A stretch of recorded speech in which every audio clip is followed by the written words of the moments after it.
waxaan halka ka akhriyayaa war-saxaafadeedkii shirkii socday saxaafadeedkii socday oo ka soo baxay odayaasha dhaqanka beesha ciise ee magaalada Ayshaca 19 bishii 11aad 2025 odayaasha dhaqanka ee gandaha ee beesha ciise uu hogaaminayo ogaaska beesha ogaas Mustafa Maxamed Ibrahim isla markaana ka kala yimiday dalalka Itoobiya Djibouti iyo Somaliland ayaa 2 maalmood shir ballaaran ku yeeshay magaalada Ayshaca shirka waxaa diiradda lagu saaray masiirka beesha ciise midnimada bulshada iyo diyaargarowga munaasabadda xeerka ciisaha ee lagu qabanayo magaalada qadiimiga ah ee Zeyla 5 bisha 12aad 2025 odayaasha dhaqanku waxay shirka ku adkeeyeen qiimaha iyo sharafta xeerka ciisaha oo ah mid ka mid ah xeerarka ugu facweyn uguna qiimo badan dhaqanka Soomaaliyeed oo ah dhaqan boqolaal sano soo jiray oo beesha ku hagto arrimaha maamulkeeda bulshada iyo wada noolaashada kaas oo lagu xalliyo khilaafaadka lagu ilaaliyo nabadda laguna hubiyo cadaaladda iyo guud ahaan bulshada ahna tiir mideeya beesha ciise kana mid ah astaamaha ay dadka ciise ku faanaan isla markaana ay hay'adda UNESCO aqoonsatay taas oo muujinaysa qiimaha uu leeyahay bulshada iyo dhaxalka dhaqanka Soomaaliyeed aan la taaban karin intii shirku socday waxaa sidoo kale lagu gorfeeyay u diyaargarowga munaasabadda xeerka ciisaha ee sanadkan lagu qabanayo magaalada Zeyla iyada oo saddexda dal ay beeshu degto laba ka mid ah munaasabadaas hore loogu soo qabtay ay ka mid yihiin magaalada Diridhabe iyo Djibouti iyo goobo kale oo badan halka munaasabadda ugu dambaysa lagu qaban doono magaalada Zeyla 5 bisha 12aad 2025 oo ah maalintii rasmiga ah ee lagu dhawaaqay xeerka munaasabadda xeerka ciisaha ee lagu qabanayo Zeyla waxa leedahay muhiimiyad gaar ah sababtoo ah waxay dib u xasuusinaysaa bulshada meelihii uu dhaqanku ka unkamay isla markaana lagu soo caleema saaray 19 ogaas ee beesha ciise waxayna xoojinaysaa in Zeyla ay weli tahay ilayska dhaqanka ciisaha iyo hooyiga dhaxalka soo jireenka ee lagu faano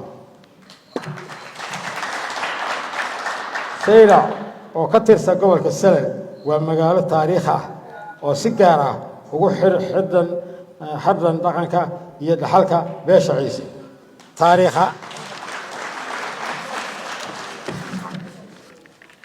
ahaan Zeyla waxay ahayd mid ka mid ah meelihii ugu horeeyay ee odayaasha beesha ciise u fariisteen xeerka halkaas oo ay ka dhiseen una asaaseen xeerka ciisaha ee maanta taagan nabadda cadaaladda iyo wada noolaashaha bulshada shirka oo maanta si nabadgelyo ah ku soo dhamaaday ayay odayaasha dhaqanka ka soo saareen qodobo muhiim ah waxaana ka mid ah 1 in munaasabadda xeerka ciisaha lagu qaban doono maalinta rasmiga ah ee 5 bisha 12aad 2025 iyadoo wax isbedel ah lagu sameeyay ballantii odayaasha gandaha ee beesha iyo xukuumadda Soomaaliland ay ku heshiiyeen 2 waxaa la farayaa dhammaan gudiyada Soomaaliland ee u xil saarnaa qabaqaabada xuska sanad guurada koowaad ay tagaan magaalada Zeyla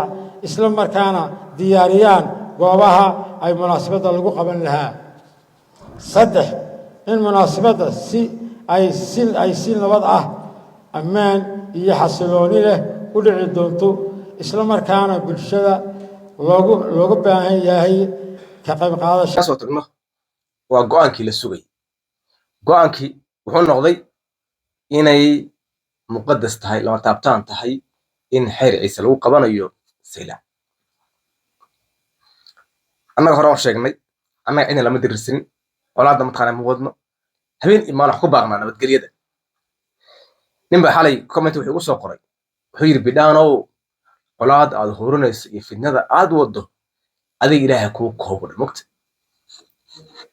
ninkaas waa dadka colaadda huranaya wey, waa dadka dhibaatada wada wey, laakiin ma fahansano in waxan uu soo qorayo inay isaga ku noqonayso. ilaah baa idinku dhaarshaye intaa meeshan ka hadlayay weli ma aragtay anoo idin dhahay dagaal gala kan sameeya. keliya waxaan dhahay war dulmiga ma fiicno, qofka la dulmiyana dee ilaahay mataqaanaa waxaa weye dulmigu iska xarimay, sidoo kalena uu ka xarimay addoommadiisa, dulmigana ma ogolo. gaal iyo muslim qof kasta oo la dulmiyo hadduu ilaahay baryo wala aqbala dacwada soma. qofkaas isagoo daalim ah wuxuu rabaa marka aniga inuu idhaho adiga mataqaanaa fitnad wadaa. waxaan fitna ku wadaa maadaama beelweyn la dulminayo, dhibaato lagu hayo, oo gaalo kusoo duushayn ognahay, etoobiyaan isku baysteen ay kusoo duuleen oon ka warqabno, aan difaacaya. oo haddana somalilantii ay deganaayeen ay duulaan ku tahay qayb ka mid haddana. waayo hawshan samaroon waa loo soo dhiibay, waxaa lii idinka bilaaba annagaa dhammaystirenne. hawshan somaliland hadday wadataa iyada xalkeeda laga rabaa. marka meesha ma taallo in lishabaari iyo baaka maysan gaarin. habaarka joojiya. habaarkan siisa mataqaana qofka wax dulminayo yuu ku dhacaa. innaga ilaahay hadda mataqaana wax dulan maanan geysan. shal u dambaysay boram laba gaari lagu gubay, laakiin beelweynta ciise ilaahay hadda gaari ay gubeen mataqaana ma jiro. waadna ogtihiin waa ka warqabtaan. dulmi mataqaana ma wadno min bilow maalinkan hawshaas aan galnay ilaa maalintan maanta ah yaan tiidanay. anfar oon ognahay waxay samaynaysay oo garba ciise maalinka dadka arrinta ku laysay, qofka kule ka warran dhib baad wadaaya dadka daa. ninkaan ma habaarnaa, ninka asaga habaar ma usoo qorraa, ma habaarnaa isaga maya. habaari meen waxaan dhehnaa xaqa ilaahay ha ku tuso, xaqa ilaahay ha ku tuso. go'aamadii aan sugayn way soo baxeen. waxaa la yiri waa laazim waxaa lagu qabanayaa sayla, amniga la sugaya, waxaa iskugu tegaya meeshaas salaadiinta dadka Soomaaliyeed loogu marti qaaday, halkaas la wada tegaya. Soomaaliland waxa laga dalbaday amniga inay ka qayb qaataan oo ay sugaan, waysan qalaasa ka qayb qaadanin. waa sidii marka hore waxa la yiri Soomaaliland ay noogu imaadaan meeshan iyada ah, maadaama aan Soomaaliland ka mid nahay inaad amniga aad sugtaan. maca salaam dhibka ma taqaana ma jiro. dhowrka beriya xeer ciise uu ka socdo meesha iyada ah inaad mataqaana amni ka qayb qaadataan. 19 ugaas oo beelweynta ciise weyne ay leedahay kaasi lagu caleema saar. marka dad xagee jireen, dadku xagee jireen. saldanadii kala duwanaa ee soo mari jiray ee beelweynta ciise ee madaxda ka ahayd oo ilaa mataqaana berbera xukumay, dadku xagee jireen marka iyada. Soomaha dad hadda soo hayaamay hadda meesha soo gaaray. saasay noqon. saas ay tahay ilaahay hadda xitaa uga soo gud kuma dhawaaqin, ma dhihin dagaal baan gelaynaa. laakiin wuxuu yiri annaga xeerkana waa qabsanayna taariikh 5 December waa qabsanayna. dagaal lama wadno, colaadda ma wadno, cidna dili mayno, qoryana ma wadno. laakiin ciddii inta isku daydo qoryo soo qaadato oo na soo weerarto oo na dulmisa, dee waa naqaanaa dulmi si la iskaga difaaco. dulmiga si la iskaga difaaco waa naqaanaa. taa waa taa. waxaan barnaamij kale ka qaban doonaa oo caddaymihiisa wata weliba aan baaritaan kusoo sameeyey. nin waxaa jira la yidhaahdo Cabdirashiid Cali Shucaac oo baraha bulshada isticmaalo. nin halgamaa ah oo qaali ah yaa dhalay, laakiin isagu wuxuu noqday, wuxuu kala garan waayey cadowgiisa iyo qofkan cadow ahayn kala garan waayey. waxay isku yar dhaceen Mustafa markay isku dhaceen marka wuxuu keenay in dadka Soomaaliyeed inuu kala qodqobo isaga. marka hadda beryahan wuxuu aad ula dirsanaa beesha ciise, asagoo mataqaanaa waxyaalo badan soo qorqoray. wixii uu soo qoray, wixii hore uu qoray, wixii dambaba waan isku keeni doonaa, waan ka hadlaynaa taa iyada ah. markaad aragtaan oon keenna caddeemada waxaa idiin soo bixi doono ninkan isaga inuu yahay qof caadi ah iyo inuu yahay qof mucaarada oo qof ku dhacsan inuu yahayna waan ku tusi doonaa. danta aan leenahay insha allah waan gaari doonaa, innagoo weliba nabadgelyo ku gaari doono, colaadna wadin, cidna colaadinaynin, dadna dhibaynin. waayo ciise hadduu dad dhibayo dhulka weyn intaa la eg wada ku dirmin lahaa. ciise hal magaalo la magaalo mataa ma degano, hal magaalo la magaalo ma degano. waa ninkaas 2 gobol ka degan dowlad deegaanka. jabuuti oo dhan mataqaan wada degan